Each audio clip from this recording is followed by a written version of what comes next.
നമസ്കാരം സർ, എൻ്റെ പേര് അലീന അഷ്റഫ് എന്നാണ്. ഞാൻ 9ാം ക്ലാസ് വിദ്യാർത്ഥിനിയാണ്.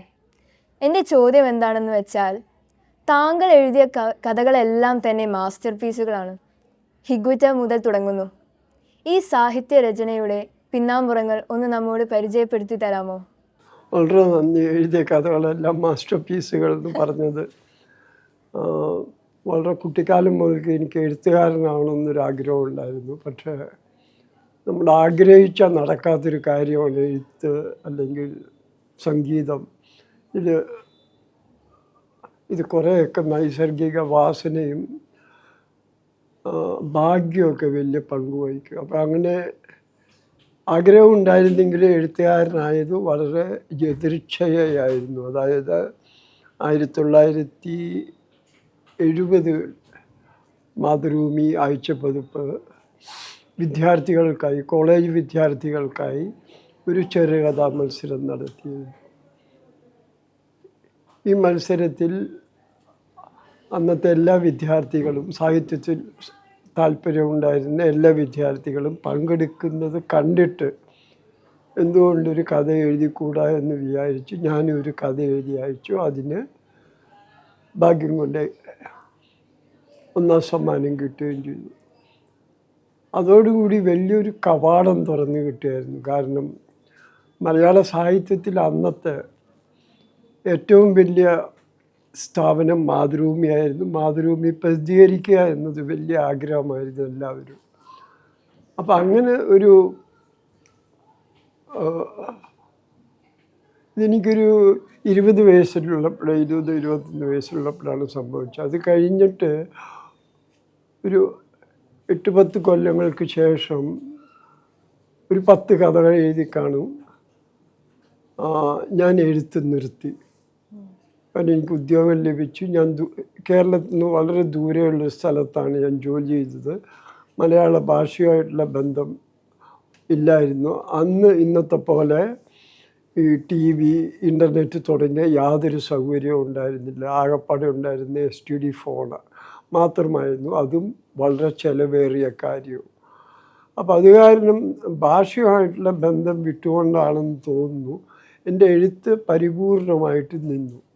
എഴുത്ത് മാത്രമല്ല നിന്ന്, ഭാഷയും കൈമോശം വന്നു. കാരണം അതിൻ്റെ വാക്യഘടനകളും പല പദങ്ങളുമൊക്കെ ഞാൻ തെറ്റായി ഉപയോഗിക്കാൻ തുടങ്ങി. കാരണം ഞാൻ നിത്യജീവിതത്തിൽ ഉപയോഗിച്ചിരുന്ന ഭാഷ ഹിന്ദി ആയിരുന്നു. പിന്നെ എനിക്ക് കേരളത്തിലേക്ക് ജോലി കിട്ടി. മലയാളം പിന്നെയും പിക്കപ്പ് ചെയ്തു എന്ന് വേണമെങ്കിൽ പറയാം. ആ ഒരു കാലത്തിലാണ് ലോകകപ്പ് ഫുട്ബോൾ കാണുകയും ഹിഗ്ഗറ്റെ പോലൊരു വലിയ കഥാപാത്രത്തെ TV-യിൽ, അന്നത്തേക്ക് TV വന്നു തുടങ്ങി, ലൈവ് ആക്ഷൻ വന്നു തുടങ്ങി, കാണുകയും ആ ഒരു പഴയ എഴുത്തുകാരൻ ഉണരുകയും യാതൊരു വിധത്തിലുള്ള സെൽഫ് കോൺഫിഡൻസും ഇല്ലാതെ ഈ കഥ എഴുതി മാതൃഭൂമിക്ക് അയക്കുകയും തിരിച്ചയക്കാനുള്ളൊരു കവർ സഹിതം അടുത്ത ആഴ്ച തന്നെ അന്നത്തെ മഹാനായ മാതൃഭൂമിയുടെ പത്രാധിപർ MD വാസുദേവൻ നായർ ആ ആഴ്ച തന്നെ ഈ കഥ ഹിഗ്ഗിറ്റ പ്രസിദ്ധീകരിച്ചു. ഇതാണ് ഇതിൻ്റെ പിന്നാമ്പുറം. നമസ്കാരം സാർ, ഞാൻ ഭൂമിക, 10ാം ക്ലാസ് വിദ്യാർത്ഥിനിയാണ്. നമ്മുടെ കാലിക്കറ്റിന് സാഹിത്യ നഗരം എന്ന പദവി ലഭിച്ചിട്ടുണ്ട്. ഈ പദവി നിലനിർത്താൻ പല വെല്ലുവിളികളെയും നാം നേരിടേണ്ടതുണ്ട്. ഇതിനെക്കുറിച്ചുള്ള സാറിൻ്റെ അഭിപ്രായം വ്യക്തമാക്കാമോ? ഇത് പുറത്തുനിന്ന് വരുന്ന വലിയ ആൾക്കാരെ പോലെ എഴുത്തുകാരാക്കുന്നൊരു നഗരമാണ് കോഴിക്കോട്. അതിന് ഏറ്റവും വലിയ ഉദാഹരണം ബഷീർ തന്നെയാണ്. ബഷീർ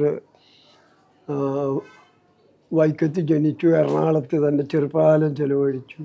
പിന്നീടാണ് കോഴിക്കോട്ടേക്ക് വരുന്നത്. ഇവിടെ വന്ന് അദ്ദേഹത്തിൻ്റെ പ്രതിഭ ഏറ്റവും കൂടുതൽ തിളങ്ങിയത് കോഴിക്കോടാണ്. അപ്പോൾ സാഹിത്യത്തിൻ്റെ വലിയൊരു പാരമ്പര്യം, ഈ പാരമ്പര്യം നൂറ്റാണ്ടുകളിൽ ഇതിൻ്റെ പഴക്കമുണ്ട്. സഞ്ജയൻ എന്നുള്ള ഇത് ഹാസ്യ രചയിതാവ് തുടങ്ങി നാലപ്പാട് നാരായണ മേനോൻ എന്ന് പറഞ്ഞാൽ മലയാള ഗദ്യ സാഹിത്യത്തിൻ്റെ പിതാവെന്ന് വേണമെങ്കിൽ വിളിക്കാം. അങ്ങനെ വലിയൊരു നീണ്ട പാരമ്പര്യം, SK പൊറ്റക്കാട് നമുക്ക് എല്ലാവർക്കും അറിയാം. ഒരു നീണ്ട പാരമ്പര്യമുള്ള ഒരു നഗരമാണ്, വളരെയധികം വായനക്കാരുള്ള നഗരമാണ്. ഇപ്പം എറണാകുളത്ത് നിന്ന് വരുന്ന എനിക്ക് കോഴിക്കോട് കാണുമ്പോൾ സത്യം പറഞ്ഞാൽ അസൂയ വരും. കാരണം എറണാകുളത്തൊരു സാഹിത്യ മീറ്റിംഗ് നടത്തിയാൽ 10 പേരേ വരുള്ളൂ. കോഴിക്കോട് ഒരു മീറ്റിംഗ് വെച്ചാൽ അതിലാൾ നിറഞ്ഞു കവിയും. അപ്പോൾ സാഹിത്യം ശ്വസിക്കുന്നൊരു നഗരമാണ്. അതുകൊണ്ട് ഇതൊരു സാഹിത്യ നഗരം എന്നുള്ളത് വളരെ വൈകി വന്നൊരു അംഗീകാരം എന്ന് വേണമെങ്കിൽ വിളിക്കാം. നമസ്കാരം സർ, എൻ്റെ പേര് സാസ. ഞാൻ 9ാം ക്ലാസ് വിദ്യാർത്ഥിനിയാണ്. എൻ്റെ ചോദ്യം, സിവിൽ സർവീസ് കാലഘട്ടങ്ങളിൽ സംതൃപ്തി തോന്നിയ ഒരു അനുഭവം പങ്കിടുമോ? സിവിൽ സർവീസ് കാലഘട്ടത്തെക്കുറിച്ച് ഞാൻ അധികം ചിന്തിക്കാറില്ല. കാരണം അതൊരു ഉപജീവന മാർഗമായിട്ടാണ് ഞാൻ കണ്ടിരുന്നത്. ഒരു 9 to 5 ജോലി എന്ന നിലയിൽ സംതൃപ്തി ഉണ്ടായ പല അനുഭവങ്ങളുമുണ്ട്. ഒരുപക്ഷെ കോഴിക്കോടിനെ സംബന്ധിച്ചിടത്തോളം എൻ്റെ ഒരു ചെറിയ സംഭാവന, ഞാൻ കുറച്ചു കാലം കേരള സ്റ്റേറ്റ് ഫിലിം ഡെവലപ്മെൻറ്റ് കോർപ്പറേഷൻ്റെ MD ആയിരുന്നു. അന്നാണ് ഇവിടുത്തെ ബസ് സ്റ്റാൻഡിൻ്റെ മുമ്പുള്ള തിയേറ്ററുകൾ അതിൻ്റെ പണി മുടങ്ങി കിടക്കുകയായിരുന്നു വർഷങ്ങളായിട്ട്. അത് പുനരാരംഭിക്കുകയും ആ തിയേറ്ററുകൾ കൈരളി തുടങ്ങിയ തിയേറ്ററുകൾ ഇപ്പം നടക്കുകയും ചെയ്തിട്ടുണ്ട്. അത് എനിക്ക് വലിയ സംതൃപ്തി വരുന്നത്. ആ വഴിക്കൊക്കെ പോകുമ്പോൾ ഞാൻ നോക്കിയിട്ട് ഇതെൻ്റെ ഒരു ചെറിയ പങ്ക് ഇതിലുണ്ട് എന്നാലോചിക്കാറുണ്ട്. നമസ്കാരം സാർ, ഞാൻ ഇനായ 10ാം ക്ലാസ് വിദ്യാർത്ഥിനിയാണ്. സമകാലിക ജീവിതത്തോടും സാമൂഹിക പ്രശ്നങ്ങളോടും വ്യത്യസ്ത നിലപാടുകളുള്ള താങ്കൾക്ക് ഇന്നത്തെ വായനക്കാരിലും എഴുത്തുകാരിലും മാനവികത ഇല്ലതാകുന്നുണ്ടോ? എന്നെനിക്ക് തോന്നുന്നില്ല. കാരണം ഇന്ന് എഴുത്തും വായനയും നടക്കുന്നത് വളരെ വ്യത്യസ്തമായ ഒരു അന്തരീക്ഷത്തിലാണ്. സത്യം പറഞ്ഞാൽ എഴുത്തിൻ്റെ ആവശ്യമില്ല. അക്ഷരം പഠിച്ച് എഴുതേണ്ട ആവശ്യമില്ലാത്തൊരു കാലഘട്ടത്തിലാണ് നാം ജീവിക്കുന്നത്. ഇപ്പം ചില സമൂഹങ്ങളിൽ, ഈജിപ്ത് തുടങ്ങിയ സ്ഥലങ്ങൾ, അല്ലെങ്കിൽ അറേബ്യയിലെ പല സ്ഥലങ്ങളിലും സ്ത്രീകൾ പഠിച്ചിട്ടില്ലെങ്കിലും അവരെ ഈ വാട്സപ്പിൻ്റെ വോയിസ് മെസ്സേജുകൾ കൂടി എല്ലാ ആശയ വിനിമയവും നടത്തുന്നുണ്ട്. അതുകൊണ്ട് അക്ഷരാഭ്യാസം ഒരു ആവശ്യമല്ലാതെ തീരുന്ന ഒരു കാലഘട്ടത്തിലാണ് ഇപ്പോൾ എഴുത്തും വായനയും സംഭവിക്കുന്നത്. ഇപ്പം വായനയ്ക്ക് ശരിക്കും വായനയുടെ ആവശ്യമില്ല, കേട്ടാൽ മതി. ഓഡിയോ ബുക്സ് ഉണ്ട്. ഇപ്പോൾ വളരെ വ്യത്യസ്തമായിട്ട് വളരെയധികം സാധ്യതകൾ തുറന്നിടുന്ന ഒരു കാലഘട്ടമാണ്. ഈ കാലഘട്ടത്തിൽ എഴുത്തും വായനയും അതിൻ്റെ പാരമ്പരിക അർത്ഥത്തിൽ ഉപയോഗിക്കുകയാണെങ്കിൽ വളരെയധികം വളർന്നെന്നാണ് എനിക്ക് തോന്നുന്നത്. പഴയ രീതിയിലുള്ള പുസ്തകങ്ങളാണെങ്കിലും ഈ പുതിയ രീതിയിലുള്ള ബുക്ക് തുടങ്ങിയവയാണെങ്കിലും വളരെയധികം വിറ്റുപോകുന്ന, വളരെയധികം ആളുകളിൽ എത്തുന്ന ഒരു കാലഘട്ടത്തിലാണ് നാം ജീവിക്കുന്നത്.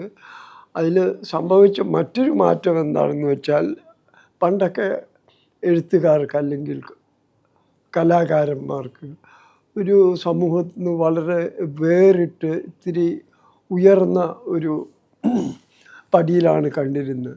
ഇന്ന് ഈ ഫേസ്ബുക്കും ഇതുമെല്ലാം വന്നതിന് ശേഷം എല്ലാവരും എഴുത്താളുകളായിരിക്കുകയാണ്.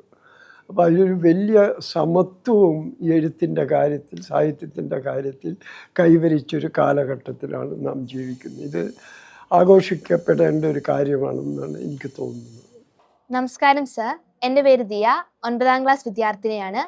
ഞാൻ ചോദിക്കാൻ ഉദ്ദേശിക്കുന്നത്, ഈ കാലഘട്ടത്തിൽ നോവൽ രചിക്കുകയാണെങ്കിൽ എന്തിനെ ആസ്പദമാക്കിയാവും രചിക്കുക? പുതിയ ഏതെങ്കിലും നോവൽ പണിപ്പുരയിലുണ്ടോ?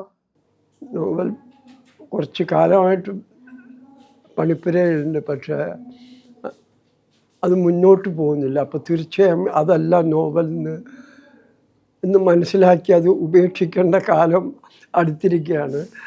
ഒരു വിഷയം എന്ന് ഇപ്പം നോവൽ മറ്റ് സാഹിത്യ മാധ്യമങ്ങളിൽ നിന്ന് വ്യത്യസ്തമാകുന്നത്, നോവലൊരു വിഷയത്തെ സംബന്ധിച്ച് ഒരു പ്ലോട്ട് അതിനാവശ്യമില്ല. ചെറുകഥയ്ക്ക് അല്ലെങ്കിൽ മറ്റ് സാഹിത്യ രൂപങ്ങൾക്കൊരു പ്ലോട്ട് വേണം. നോവലിന് ഒരു ബിഗ് ഷോപ്പർ ബാഗ് പോലെയാണ്, നമുക്ക് എല്ലാം അതിൻ്റെ അകത്ത് നിക്ഷേപിക്കാം. ഒരു വലിയ സംഖ്യയാണത് പല വിഷയങ്ങളുണ്ട്. കാരണം ഇന്നത്തെ ഏറ്റവും ശക്തമായിട്ടുള്ള സാഹിത്യ രൂപം നോവൽ തന്നെയാണ്. ഒരുപക്ഷെ ഈ നോവലിനെ അനുകരിച്ചുകൊണ്ടാണ് നമ്മൾ കാണുന്ന വെബ് സീരീസ്, അല്ലെങ്കിൽ സിനിമ തന്നെ പല സീരിയൽ സിനിമകളും വരുന്നത്. അപ്പോൾ ഈ കാലഘട്ടത്തെ മൊത്തത്തിൽ ആവഹിക്കുക എന്നതിനപ്പുറം ഒരു വിഷയത്തിലേക്ക് നോവൽ പലപ്പോഴും ചുരുങ്ങാറില്ല. നമസ്കാരം സർ. ശാസ്ത്ര സാങ്കേതിക വിദ്യയുടെ പുരോഗതിയുള്ള ഈ കാലഘട്ടത്തിലും ഈ വായനയൊക്കെ സാധ്യമായ കാലഘട്ടത്തിലും നമ്മുടെ കുഞ്ഞുങ്ങൾ എന്താണ് വായനയിൽ നിന്നും അകന്നു പോകുന്നത്? കുട്ടികളുമായി സംവദിക്കുമ്പോഴൊക്കെ അവരുടെ വായനയുടെ അറിവില്ലായ്മ ശരിക്കും നമുക്ക് ബോധ്യപ്പെടുന്നുണ്ട്. അതെന്തുകൊണ്ടായിരിക്കാം? ഇനി കാരണം ചരിത്രപരമാണ്. കാരണം ഒരു വലിയ കാലഘട്ടത്തിൽ വായനയല്ലാതെ വേറെ വിനോദം ഉണ്ടായിരുന്നില്ല. അതിനുശേഷം റേഡിയോ വന്നു, പിന്നെ സിനിമ വന്നു, നാടകം പണ്ടേ പോലൊക്കെ ഉണ്ട്. ഇപ്പോൾ അനുനിമിഷം നമ്മളെ എൻഗേജ് ചെയ്യുന്ന മൊബൈൽ ഫോണും ഇൻ്റർനെറ്റും വെബും എല്ലാം വന്നു. അപ്പോൾ വായനയ്ക്കായിട്ടുള്ള ഇടം കുറഞ്ഞു വരികയാണ്. പക്ഷെ ഇതൊരിക്കലും നല്ല സാഹിത്യം അല്ലെങ്കിൽ നല്ല പുസ്തകങ്ങൾ ഉണ്ടാവുന്നതിൽ നിന്ന് പിന്തിരിപ്പിക്കുന്നില്ല. കാരണം ഇതിൻ്റെ പ്രചാരം, ഒരു പക്ഷേ പുസ്തകങ്ങളുടെ പ്രചാരം ഈ സാമൂഹ്യ മാധ്യമങ്ങളിൽ കൂടി അല്ലെങ്കിൽ പലതരത്തിലുള്ള സാങ്കേതിക വിദ്യയോട് കൂടി പുസ്തകങ്ങളുടെ പ്രചാരം കൂടിയുണ്ട്. പുസ്തകരൂപത്തിലായിരിക്കണമെന്നില്ല. മാതൃഭൂമി ഒരു കാര്യം ചെയ്യും. മാതൃഭൂമി ആഴ്ചപ്പതിപ്പിൽ കഥ വരികയാണെങ്കിൽ ഈ കഥയുടെ കൂടെ എല്ലാം QR കോഡ് കൊടുത്തിട്ടുണ്ട്.